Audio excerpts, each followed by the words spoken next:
ডাল হয়ে গেছে আর এই হয়ে গেছে পায়ে। সিমইটা বসে দেওয়া যাক। মোটামুটি হয়ে গেল আলুর রসা, আমার ভাগনার পনিরের তরকারি, ছোলার ডাল, আর করে নেবো হচ্ছে এখন তোমার কি করে নেবো এখন হচ্ছে সিমই। চলো দেখতে থাকবে।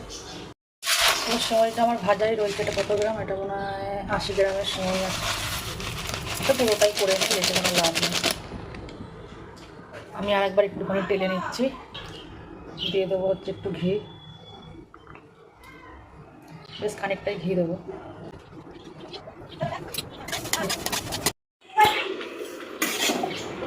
সিমইটা করে নিচ্ছি।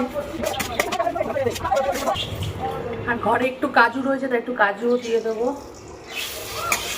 এবার চলো, ভাজা ভাজা হয়ে গেছে। এবার আমি দুধটা দিয়ে দিই।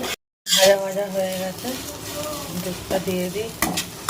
আর এই কড়াইটা পাতলা তো তাড়াতাড়ি লাল হয়ে যায়। দুধটা এবার দিয়ে দিচ্ছি।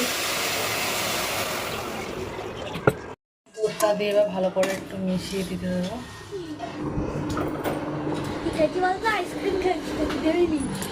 একটা সন্দেশ খেতে পারছিস না। চলো, ছোলার ডাল হয়ে গেছে, এদিকে পনির, আর এই হয়ে গেছে পায়েস।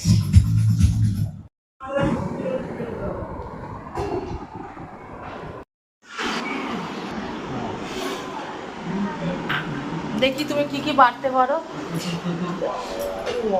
লজ্জা লাগে না? তুমি তো ভাজছো।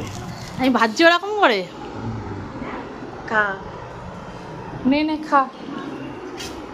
আর যা লাগবে সব সেল সার্ভিস নিয়ে নিবি আজকে। এখন আমার ঘর দর কিছু মোছা হয়নি।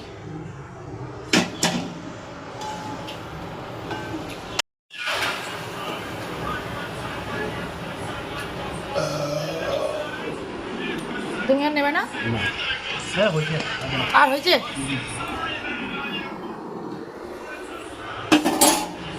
ব্যাস এইটুকুনি লুচি। হলো, আমি রেডি হয়ে গেছি শাড়ি পরে। এবার পুজো দিয়ে দিই। আর আমি ঘরেই দিই, আমি মন্দিরে যাই না। আমার ঠাকুমার থেকে শিখেছি, আগে ঘরকে দাও তারপরে বাইরে যাও। আমি ঘরেই দেবো। আর এখন বাজে হচ্ছে 3টে।